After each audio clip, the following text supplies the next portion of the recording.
In a dramatic twist to global energy politics, US President Donald Trump's bold claim that India and China are halting Russian oil imports has sparked a storm across diplomatic and financial circles. Trump, known for his aggressive posturing, declared that both Asian giants had agreed to end purchases from Moscow, painting it as a major win for US sanctions. Yet, within days, official denials from New Delhi and Beijing have turned this supposed breakthrough into a full-blown credibility crisis. What was touted as a show of strength is fast unraveling as a fake campaign that could backfire spectacularly on the West. Welcome back to TFI Global. The saga began on October 15, 2025 when Trump confidently told reporters, "I spoke with Prime Minister Narendra Modi and he said he's not going to be doing the Russian oil thing."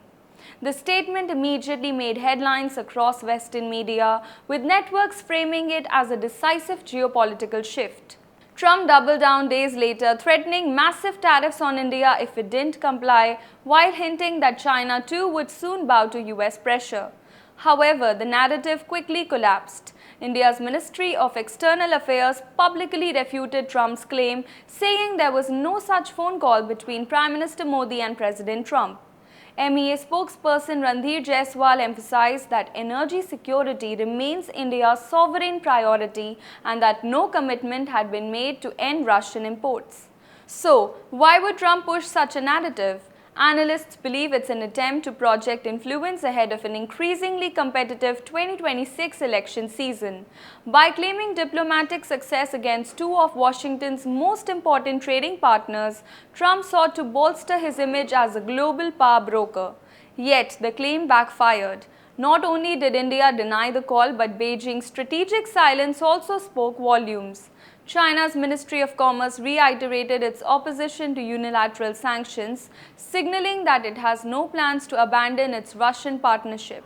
Reports of temporary pauses in seaborne shipments by Chinese refiners were not signs of policy change but tactical adjustments to avoid US secondary sanctions. Social media further eroded Trump's credibility. On X, users mocked his phone call that never was. Memes circulated with captions like "Trump talks to Modi only in his imagination." Analysts pointed out that Modi had recently attended the SCO meetings, reaffirming India-Russia ties and making the alleged conversation even less believable. The backlash in India was particularly sharp. Many saw Trump's claims as an attempt to interfere in India's foreign policy. Others viewed it as a part of a broader Western disinformation effort to frame the global South as yielding under US pressure. Meanwhile, Russian President Vladimir Putin offered a calm yet firm response. On October 23, he acknowledged that sanctions may cause some losses to Russia's energy sector, but dismissed any talk of capitulation.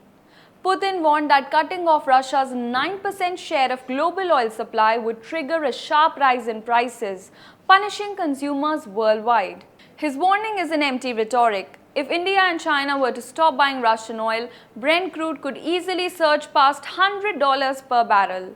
The resulting inflation would ripple through global markets, raising fuel costs in Europe and the US, ironically hurting the very nations pushing for sanctions. Critics argue that Western media played a key role in amplifying Trump's unverified claims. Networks like CNN and BBC ran headlines implying Modi had assured Trump of compliance. Yet, they downplayed the immediate denials from India. Publications like Reuters and The Guardian later corrected the narrative, highlighting that no such diplomatic commitment had existed. This episode underscores the problem of political echo chambers where Western outlets often repeat unverified claims to sustain a preferred geopolitical storyline. The intention seems clear: to make Trump appear relevant, assertive, and globally influential, even when the facts suggest otherwise. Beneath the rhetoric lies a deeper economic truth. India's refinery infrastructure is tailored for Russian Urals-grade crude. Switching to American or Middle Eastern alternatives would cost billions in reconfiguration and freight expenses. Similarly, China's independent refineries, known as teapots, thrive on Russian oil. Cutting these supplies would mean factory slowdowns and potential inflationary shocks. In simpler terms, Trump's claim ignores economic gravity. Global energy systems cannot be reshaped overnight to suit political messaging. If forced to choose, both India and China will prioritize affordability and stability over US approval. Meanwhile, Washington's broader strategy to replace Russian oil with American shale exports remains impractical. US crude is costlier to transport and less compatible with Asian refinery configurations. Even with tariff relief or trade incentives, logistics make the plan unviable. The reality is that a multipolar world has emerged, where no single power can dictate global energy flows. India and China's energy cooperation with Russia is not merely transactional but strategic. It shields them from Western market volatility and cements their role as independent global actors. Trump's oil bluff was meant to project dominance, yet it has exposed the fragility of Western narratives.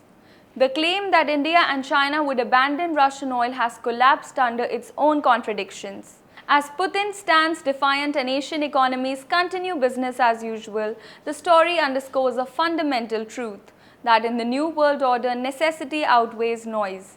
By trying to isolate Russia, Washington may have strengthened the very alliances it sought to weaken. The campaign to make Trump appear powerful on the global stage has backfired, fueling not American influence but skepticism about Western credibility itself. In the end, this episode is more than a diplomatic embarrassment. It's a reminder that in energy geopolitics, facts move markets, not fiction. Thanks for watching.